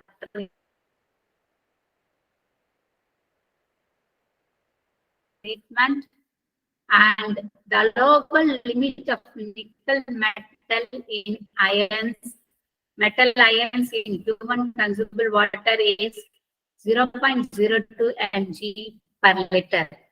And so this is the allowed level, but it has been increased, and it may cause many diseases like diarrhea, anemia, hepatitis, kidney damage, gastrointestinal distress,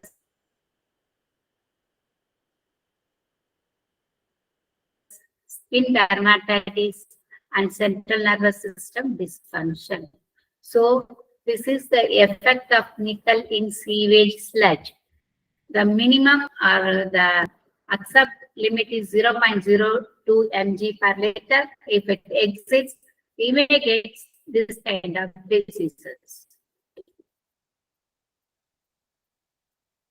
It has been reported that during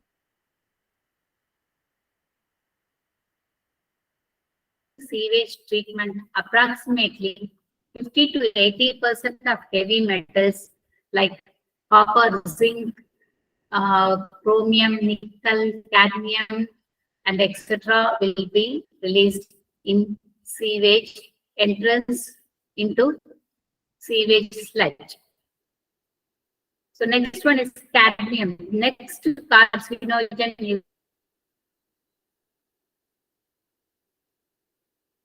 is cadmium.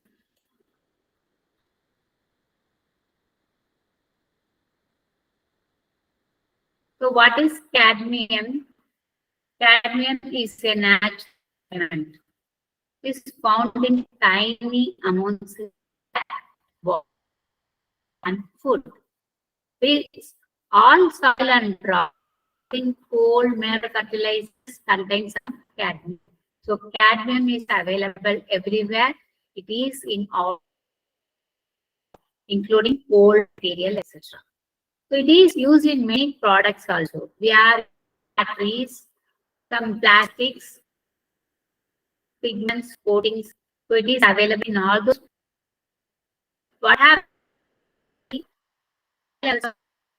It has what particular smoke leads to problem in kidneys and fragile bones. And also will affect our kidneys and fragile bones, while high level will lead to sometimes to death. Cadmium is considered as a cancer-causing agent. So in every application, nickel cadmium batteries help us. We use it in the form of cordless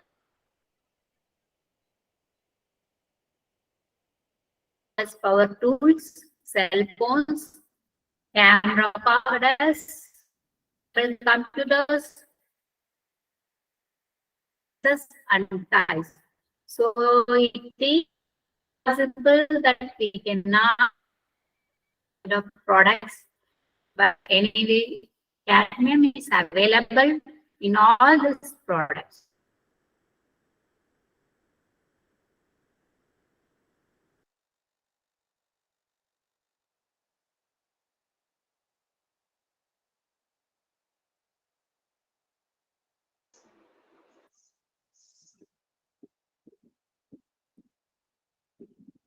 Thanks, Dr. K. Salila. A very good information provided by you about environment conservation. Thanks a lot.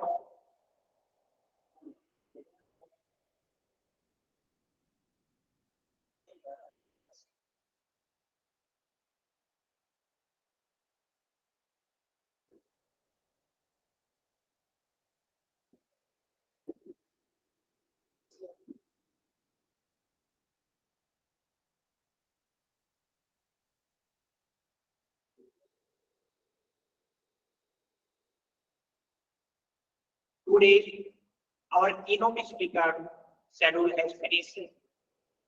Now, you can see a documentary about environment conservation.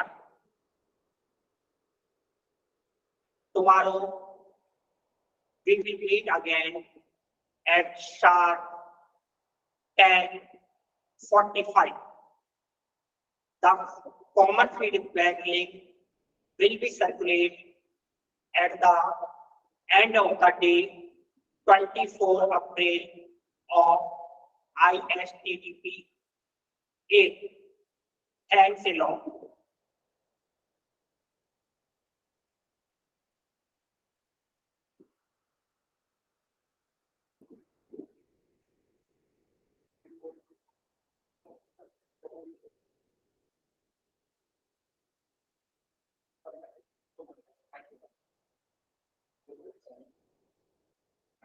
Water conservation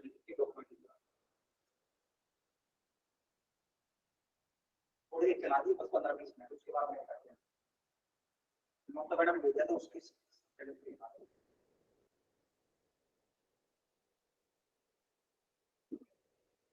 मैं चलाऊं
Hello.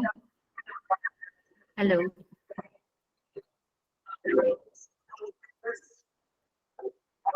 Hello.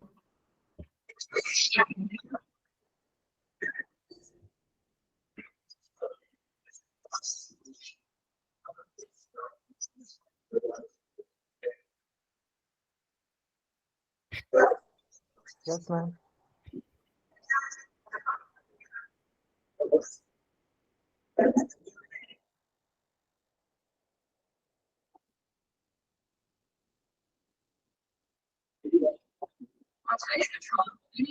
This research vessel from the University of Helmholtz.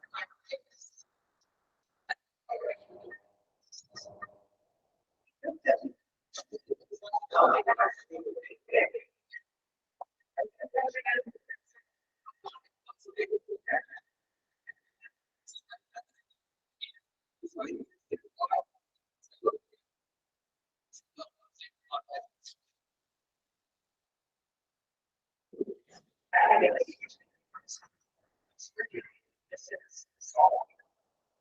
Here.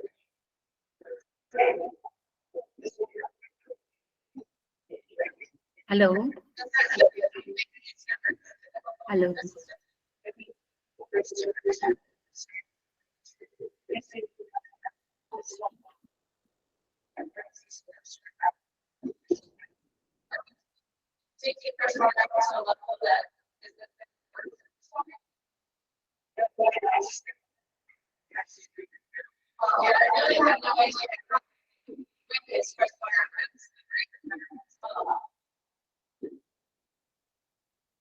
Very social conscious.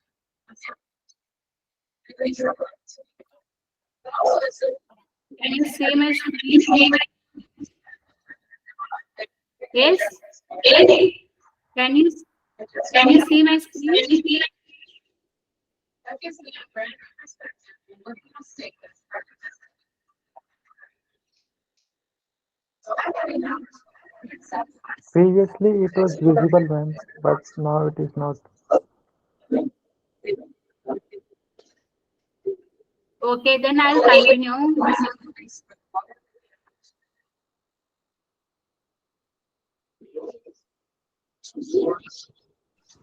Ma'am, your So screen we is were visible. seeing about benzene.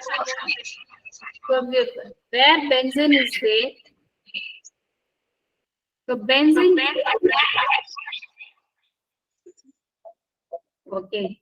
Benzene is a colorless or light yellow liquid chemical at room temperature. It is produced by both natural and man-made processes. So how it affects benzene? Benzene results by causing cells not to react correctly. For example, it can cause bone marrow not to produce enough red blood cells, which can lead to anemia.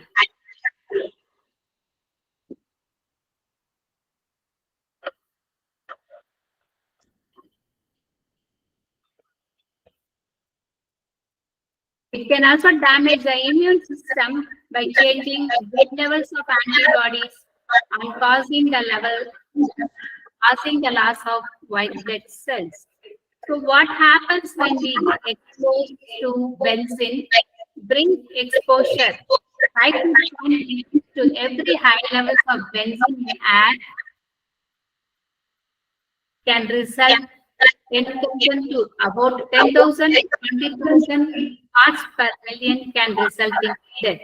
So while we are exposed in the lower level, it can cause drowsiness, dizziness, rapid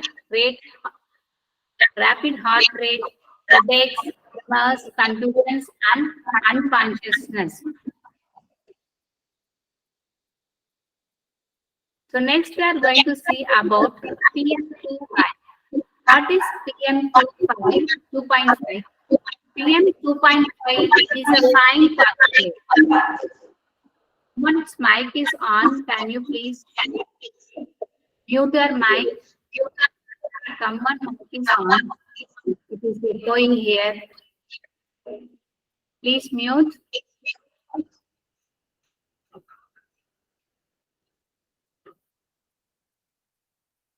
So we are now going to see about PM2.5.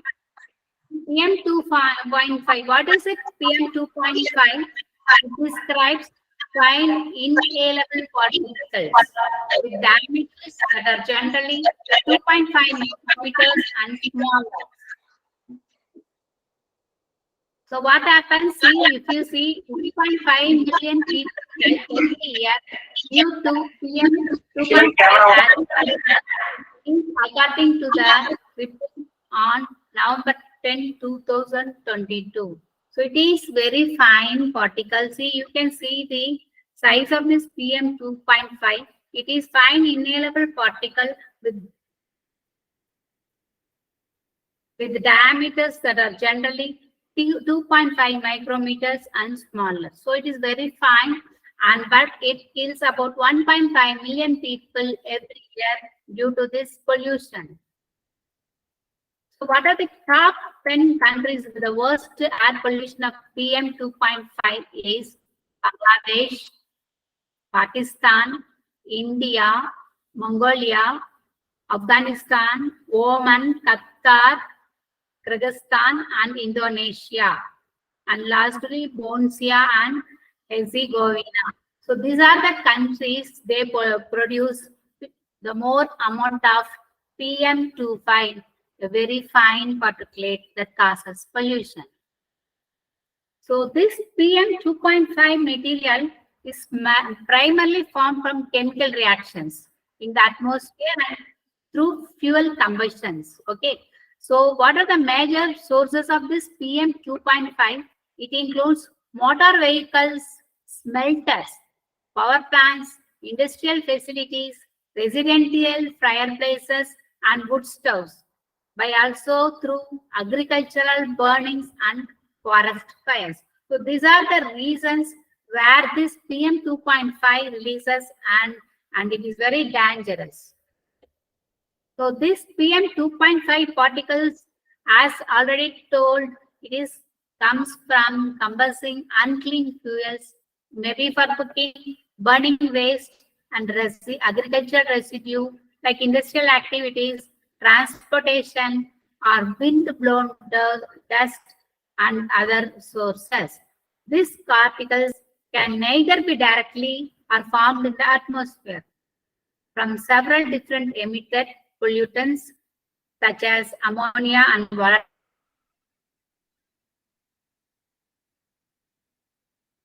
organic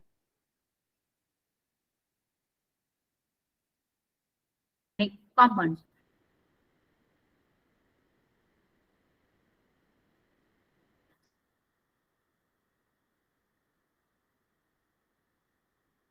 So it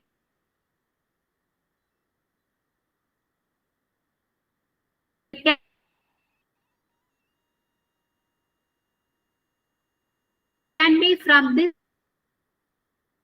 volatile organic components.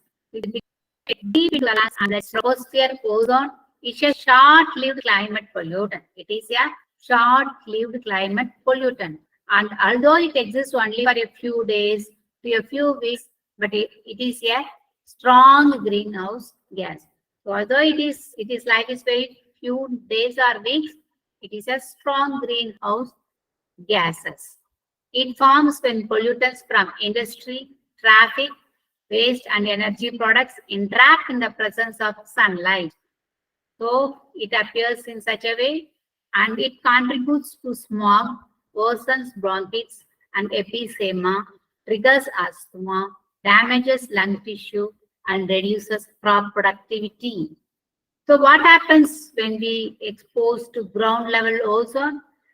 Exposure to ground level ozone causes an estimated 472,000 premature deaths every year, because ozone stunts the growth of plants and forests. It also reduces the amount of carbon that can be sequestered. So this is the effect of ground ozone. Now next we are going to see about NO2, nitrogen oxide. Everyone of us knows what is nitrogen oxide. So how it is affecting us is the most harmful of this compound, and it is generated from the combustion of fuel engines and industry.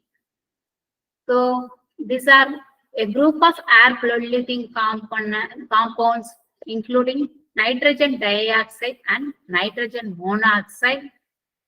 What these components make, it can damage the human heart and lungs and reduce atmospheric visibility at high concentration.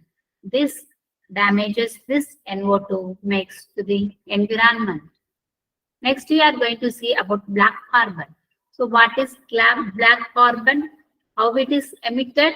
It is emitted when fossil fuels, wood, or other fuel types are incompletely combusted. So this will happen while this products are incompletely combusted. What it causes poor health and premature deaths and also dementia. Also, agriculture burning to clear land and the fires that sometimes result are the world's largest source of black carbon.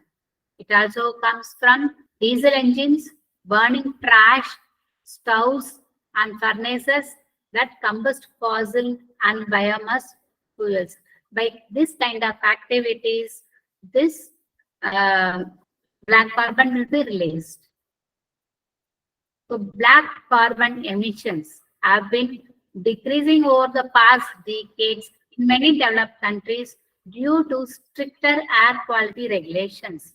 But emissions are high in many developing countries where air quality is poorly regulated. So many developing countries have reduced while developing countries are not still reduced.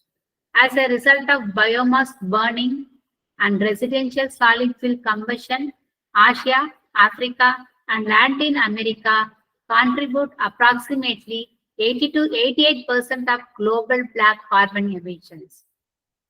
So this is the status in those countries. In India and China are the largest emitters of black carbon in the world with emissions up to 25 to 35%. So the India and China are the largest emitters of black carbon. Next, we are going to see about methane. So methane, it is a hydrocarbon that is a primary component of natural gas. It is also a greenhouse gas, so its presence in the atmosphere affects the Earth's temperature and climate system. It is emitted from a variety of anthropogenic and natural sources. So what happens? It helps create ground level ozone and hence contributes to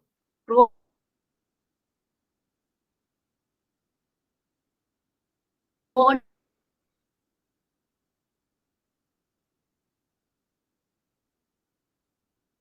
respiratory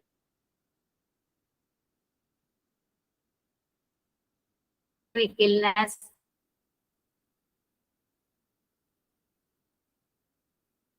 and premature death. Methane is the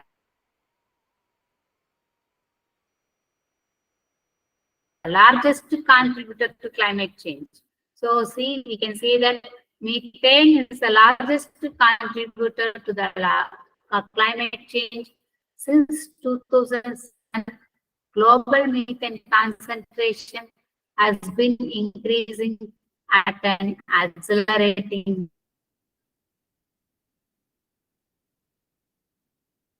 rate. So with this, I have come to the end of the slide.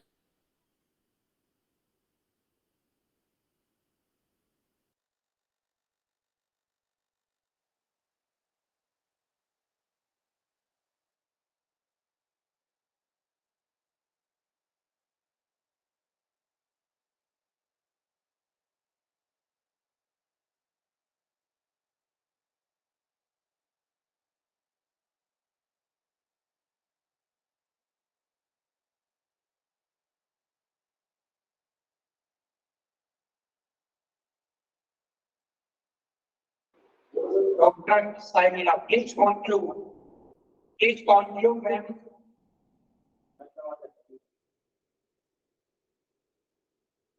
Dr. Saimila, please conclude.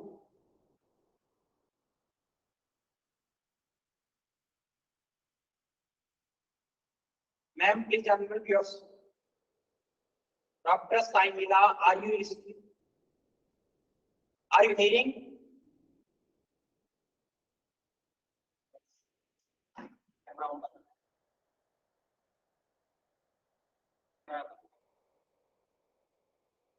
Thanks both the speaker for today's session. Tomorrow for the day 3rd, ISTTP 8. We will meet again sharp 10:45 at RRC campus, Alwar, Rajasthan, India. Thanks a lot.